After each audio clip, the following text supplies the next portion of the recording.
Life can change in a second. One minute, I was 33, happily married, and planning my future. The next minute, I was a widow looking at cremation options because my husband's body was too damaged for an open casket. That's what happened to me, Jessica, 7 months ago. My husband, Adam, died in a terrible car crash.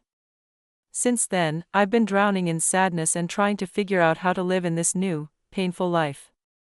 The first few weeks felt like a dream. I was busy with funeral plans, getting so many calls, and spending sleepless nights. If my parents hadn't taken over most of the funeral work, I don't know how I would have handled it. Jessica, honey, we've arranged everything with the funeral home, my mom said softly, more gently than I'd ever heard her speak. You just focus on yourself right now. A support group for people who lost their loved ones became my safe place. Every Friday evening, I sat in a circle with others who understood the deep pain in my chest. Some days are harder than others, I said in one meeting, my voice so quiet. Sometimes I wake up and forget he's gone. Just for a second. Rachel, who had lost her husband 3 years ago, gently held my hand. That's normal, sweetie, she said kindly. Grief comes in waves. As time went by, I had to deal with other things. Adam had made sure I'd be okay financially. We had a house in the suburbs, an apartment in the city, and a good amount of money in the bank. I could have left my job at the marketing firm, but the thought of staying home all day alone scared me, so I chose to work part-time, just enough to keep myself busy. The biggest surprise was how my relationship with my parents changed. Growing up, I always felt like they cared more about my younger sister, Laura. They never missed her dance shows or school plays, while my good grades barely got a well done. But after Adam died, something between us changed.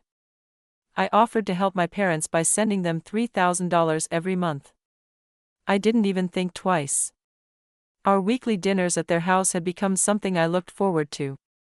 Mom would make her famous pot roast, Dad would pour some wine, and we'd talk about all kinds of things. For the first time in my life, I felt like they were really paying attention to me. Jessica, tell us more about that new project you're working on, Dad would ask, actually showing interest in my job for once. The marketing campaign is going well, I'd reply, enjoying the feeling of being seen. My boss thinks it might bring in a few new clients. But everything changed the night my sister Laura came over for dinner. She walked in, 8 months pregnant, and just like always, the whole room turned its attention to her. Laura, sweetie, sit here, Mom said, rushing to her side and gently moving me aside to make space for her favorite daughter. Do you need another pillow? Are your feet swollen? Just like that, I faded into the background again. It was like I became invisible. Their focus was all on Laura and her pregnancy. That old feeling of being ignored came back, and it hurt. I thought I had moved past it, but it returned so quickly. So, who's the father? I asked during dinner, trying to be part of the conversation. Have you told him about the baby? Laura's face changed. She looked annoyed. That's my business, she said sharply, pushing food around on her plate. I don't need to tell everyone about my personal life. Mom quickly defended her. Jessica, don't ask questions. Your sister doesn't owe anyone an explanation. I couldn't help but notice how different that was from how they treated me when I was trying to get pregnant through fertility treatments. They always asked questions, gave advice I didn't ask for, and wanted constant updates. But with Laura, they respected her privacy without a second thought. Later, during another dinner, I asked again, but how are you going to manage everything by yourself? Babies cost a lot. Laura waved her hand like it was nothing. That usual smug smile appeared on her face. Don't worry about me or my baby. We won't need anything from anyone, she said confidently. I've got it all under control. I should have paid more attention to that smile. I'd seen it too many times before. Laura was always starting something new only for it to fall apart soon after. There was the smoothie business that lasted 3 weeks, the life coach training she never finished, and that time she lost 4 months' rent on a crypto investment. Trust me, she said, patting her baby bump with a look of confidence that should have warned me. This time, everything is going to go exactly how I planned. Dad looked at her like she just found the cure for a major disease. That's my girl, he said proudly.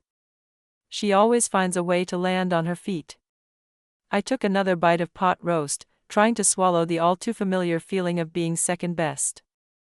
Some things just never change, I thought, as I watched my parents hang on to every word Laura said. The call from Laura came on a Friday morning. I was at my desk looking over some marketing reports when my phone lit up with her name. I almost didn't answer it. Our talks were usually short and a bit awkward, but something made me pick up this time. Jessica, she said in that overly sweet voice she only used when she wanted something. I'm having my baby shower next weekend at Mom and Dad's. I'd really love it if you could come. I didn't expect that. The last real conversation we had was at Adam's funeral, and even then, she seemed distracted and uncomfortable. Are you sure? I asked, not able to hide how surprised I was. I could count on one hand the number of times Laura had ever invited me to anything. Of course, she laughed, though it didn't sound natural. You're my only sister. It wouldn't feel right without you. Plus, I have something special planned. Something in her voice made my stomach twist, but I pushed the feeling away. I'll be there, I said, already thinking of gift ideas. Maybe this was her way of fixing things between us. The next Sunday, I showed up at my parents' house carrying 2 nicely wrapped gifts, a fancy baby monitor and a handmade baby blanket. Even though Laura and I didn't always get along, this was still my future niece or nephew. The house looked like it had been hit by a pastel storm. Pink and blue balloons were everywhere. Streamers hung from every wall, and in the middle of the room stood a giant diaper cake decorated like it belonged at a fancy party. Trust Laura to make this into a big event, I thought. Half the town seemed to be there. Aunt Carolyn was chatting with her daughters, Mom's bridge club friends had taken over the sofa, and Laura's old college roommate stood by the punch bowl, giggling over old stories. Time for games, Laura called out, walking through the crowd in a beautiful maternity dress that probably cost more than I paid in rent. She looked amazing, but something about the way she smiled made me uneasy. Her eyes kept meeting mine from across the room, holding my gaze a little too long. We played all the usual baby shower games, guessing how big her belly was using string, picking a date for the baby's arrival, and the silly game with melted chocolate bars and diapers. I ended up winning the belly measuring game, and Laura didn't seem happy about it. Throughout the party, she kept glancing at me in a strange way, like she was waiting for something. After the gift opening started, she made a big show of reacting to every little baby item. Each onesie and gadget received more excitement than the last. Then, she got to my gifts. She held up the blanket and gently touched the design with her fingers. After a moment, she tapped her glass for attention. The room went quiet. My heart suddenly started beating faster, and I didn't know why. The air felt thick, like something was about to happen. It was getting hard to breathe. I want to thank everyone for coming today, Laura began, one hand resting on her big belly. But there's something else I need to say. I think it's time everyone knows who the father of my baby is. My heart started beating faster. Laura looked straight at me, and in that moment, I already knew. Even before she said the words, I could feel it, but knowing didn't make it hurt any less. The father, she said loudly, her voice filling the now silent room, is Adam Chastain, Jessica's late husband. The world around me felt like it tilted. Through the loud ringing in my ears, I could still hear people gasping and whispering. Aunt Carolyn covered her mouth in shock. Laura's college friends huddled together, whispering quickly. But what hurt me the most was seeing the calm look on my parents' faces. They weren't surprised. They already knew. Before I could even begin to understand what was happening, Laura kept talking. Her voice was full of pride as she turned to face me. Since this baby is Adam's only child, I have the right to half of everything he left behind. That means the house, the apartment, the money. My child deserves their father's inheritance. Everything started spinning. I grabbed the back of a chair to stop myself from falling. Then, my mom and dad stepped forward and stood on either side of Laura like they were protecting her. "Jessica," Dad said, using his serious tone. "You need to do what's right. Your nephew deserves what belongs to him." Somehow, I found my voice, though it came out rough and dry. "You're lying. All of you are lying. Adam would never do this." Laura's smile changed. It turned cold and mean. She pulled out her phone. "Then how do you explain this?" she said, holding up the screen. There they were. Adam and Laura in each other's arms, kissing in what looked like a hotel room. Another picture showed them holding hands at a restaurant I didn't recognize. "He loved me," Laura said loud enough for everyone to hear. "He was going to leave you for me. We were planning to tell everyone, then the accident happened, and all our plans disappeared. I couldn't breathe. I couldn't think. My body moved on its own. I grabbed my purse, pushed past the crowd of shocked guests, and stumbled out to my car. I heard Mom calling after me, but I was already backing out of the driveway. The drive home was a blur. My mind kept playing those pictures over and over, trying to understand them. The photos at the restaurant must have been during those business dinners Adam always talked about. The hotel was probably one of the trips he said were for work. My phone started buzzing the moment I walked through the front door. Laura was sending me message after message, dozens of them. "I don't love her anymore. I haven't for a long time. We'll tell everyone after the divorce. You're the only one I want. I can't wait to start our life together." One message after another popped up on my screen, and each one felt like a fresh cut to my heart. The dates on the messages showed their conversations went back for months. All this time, while I was going through painful fertility treatments, thinking I was the reason we couldn't have kids, my husband and my sister were planning a new life without me. That night, I couldn't sit still. I walked around my house, touching Adam's things, looking at the photos on the walls, wondering if any of it had been real. Had our whole life together been a lie? At 6 a.m. sharp, the phone rang again. It was my parents. I let it ring a few times before picking up. "Jessica, you need to be reasonable about this," Dad said, not even bothering to say hello. "The sooner you agree to give Laura her share of the inheritance, the easier this will be for everyone." His cold and confident voice made me angry. Easier for who? For Laura? For them? For all of us? Mom added. I realized they had me on speakerphone. "You don't want this to get messy, dear." I barely got the words out. "When did you know about them?" There was silence, a pause that said more than words could. Finally, Mom spoke. "We've known for a while. Adam told us about 7 months before the accident." Her words hit me like a punch. 7 months. They knew for 7 months. And during that time, they let me cry at Adam's funeral while they pretended to comfort me. They kept taking the money I sent every month, even though they knew what he and Laura had done. Traitors, the word felt cold and final. All of you. I ended the call and blocked their numbers. My hands were shaking when I opened my banking app, but I didn't think twice. I stopped the monthly payment I had been sending them. If they needed money, they could go ask their beloved Laura. 3 weeks passed, full of missed calls and unread messages. Then, I got an email from Laura.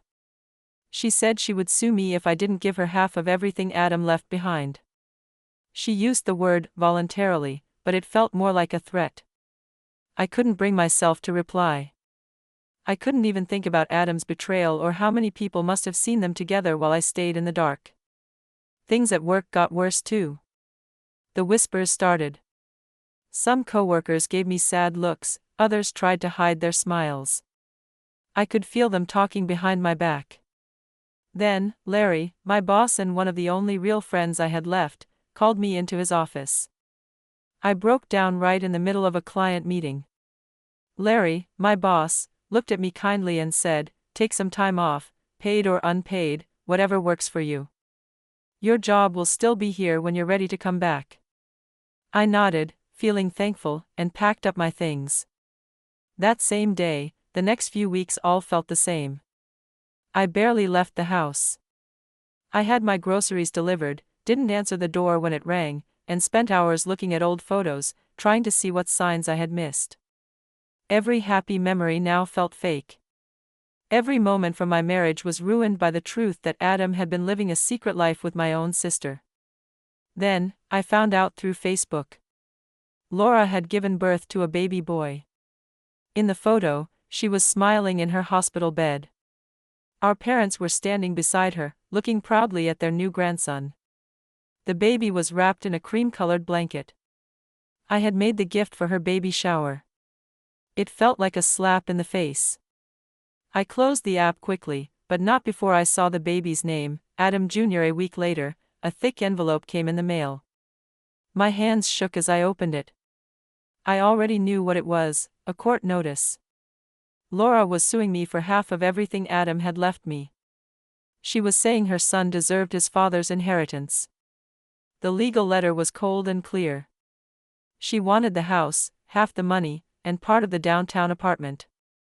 I spent 4 days looking for the right lawyer before I chose Paul Hayon. He had a great reputation for handling difficult inheritance cases. "Miss Chastain," he said, flipping through papers on his desk, his face calm but serious. "I have to be honest. Your sister has strong proof that she and your husband had a long-term relationship. There are text messages, photos, and even witness statements, including from your parents." He paused to adjust his glasses. In cases like this, proof of a close relationship and a biological child usually makes the court feel sympathy for the child's side. I was still trying to understand this horrible news when my phone rang that evening. It was an unknown number. "Hello?" I answered. "Is this Jessica Chastain?" a woman's voice asked. I didn't recognize it, but something about the way she spoke felt oddly familiar. "I'm Joyce Meyer, Adam's mother." The world felt like it tilted. I grabbed the kitchen counter for balance. "That's impossible," I whispered. "Adam told me he was an orphan. He said his parents died when he was little. He said he grew up in foster care." "I'm afraid that was another lie," she said, her voice bitter but not cruel. "Would you meet with me? There are things you need to know, things that might help you." We agreed to meet the next morning at a small cafe downtown, a neutral place. I got there early, my stomach full of nerves. I ordered a coffee and waited. I couldn't even drink my coffee. My hands were shaking so badly, I almost dropped the cup. When she walked in, the way she looked shocked me. Adam had her eyes, her smile, even the same graceful way of moving. She walked just like him.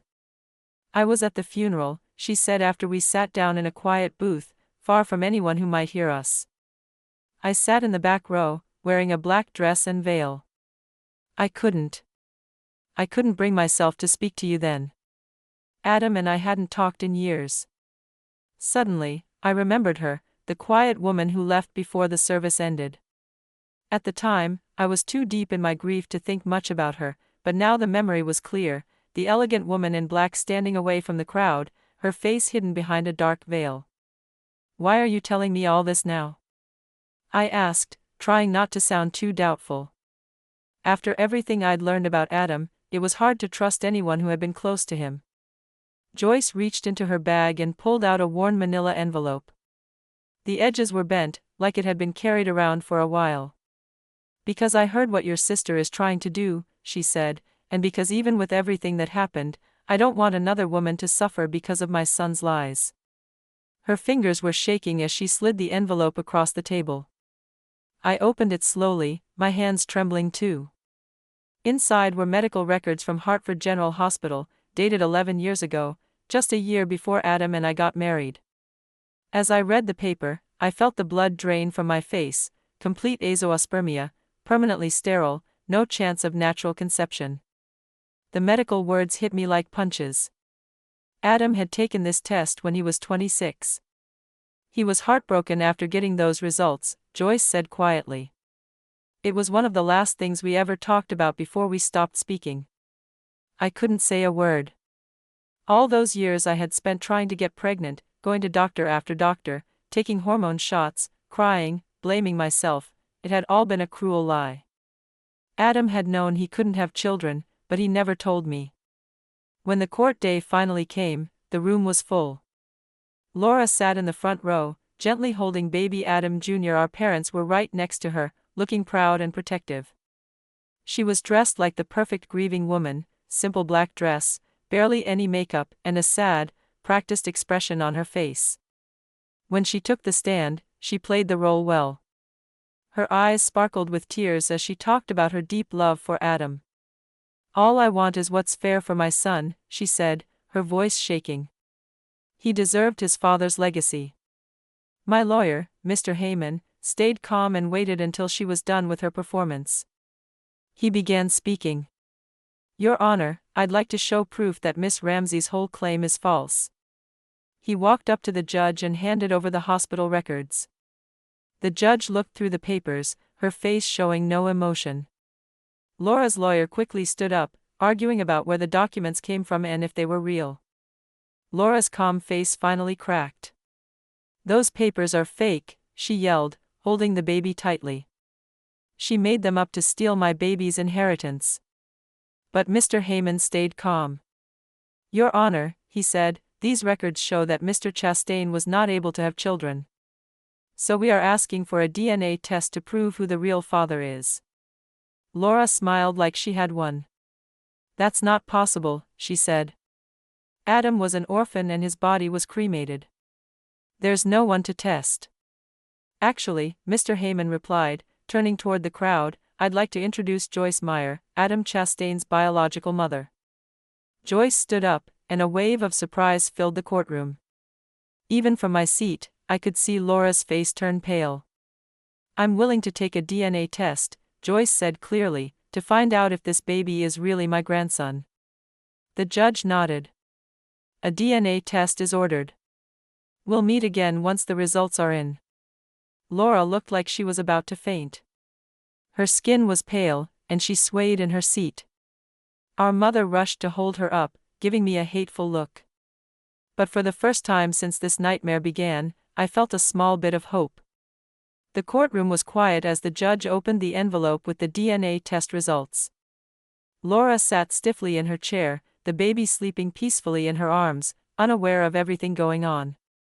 "The results clearly show," the judge said in a steady voice, "that there is no genetic connection between the child and Mrs. Joyce Meyer.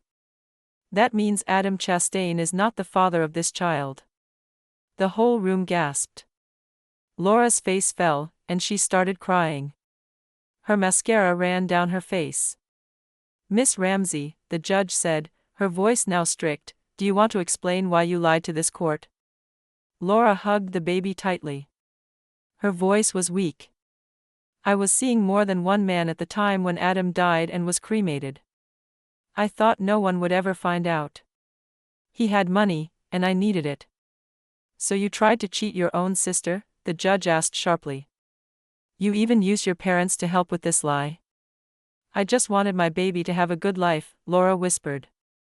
But this time, her act didn't work. Even our parents looked shocked, finally understanding just how far she had gone. The judge gave her ruling right away. "This court rules in favor of the defendant, Jessica Chastain. All of Laura Ramsey's claims to the estate are dismissed permanently.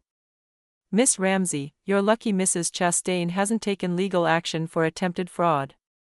Outside the courthouse, my parents walked up to me. Mom was crying, and Dad looked older than I had ever seen him. I had never seen Dad look so old. "Jessica, sweetheart," Mom said, reaching for my hand, "we didn't know Laura was lying. We want to make things right. We've been having a hard time since you stopped sending the monthly money." I held up my hand to stop her. "Don't. Just don't." Then I took out my phone, blocked their numbers right there in front of them, and walked away without looking back. Joyce was waiting by my car. "Are you okay?" she asked gently. To my surprise, I laughed. "You know what? I think I am." Or I will be. I took a deep breath. I've been thinking about that downtown apartment Adam left me. I never really liked it, too many memories. But maybe you'd like it. Her eyes widened. Jessica, no, I couldn't. Please, I said firmly. You gave me my life back with those medical records. Let me give you something in return. A week later, I handed her the keys. She started crying and hugged me tightly. I never thought I'd have a daughter, she whispered. That was 4 months ago. My old family still tries to contact me through distant relatives and mutual friends, but I've cut those ties too. Laura even sent a letter saying she was sorry, that she had changed and needed help with the baby. I threw it away without opening it. Instead, I now have weekly dinners with Joyce. We're slowly getting to know each other, sharing stories about Adam, the good and the bad. She's helping me understand that even though Adam wasn't the man I believed he was, that doesn't erase all the happy moments we shared. Yesterday, I finally packed up the last of Adam's things. Joyce helped me donate some of it to charity and put the rest in storage. While we worked, she told me stories about Adam as a little boy before all the lies began. Somehow, it helped. It made it easier to believe that a good part of him once existed. I'm not ready to date again yet, but I've started living my life. I've gone back to work full-time, joined a hiking club, and I'm even planning my first solo vacation. Sometimes, when I look in the mirror, I barely recognize the woman staring back at me. Life has a funny way of surprising you. I lost the family I was born into, but I found a new one I never expected. It's not the life I planned, but maybe it's the life I was meant to have all along.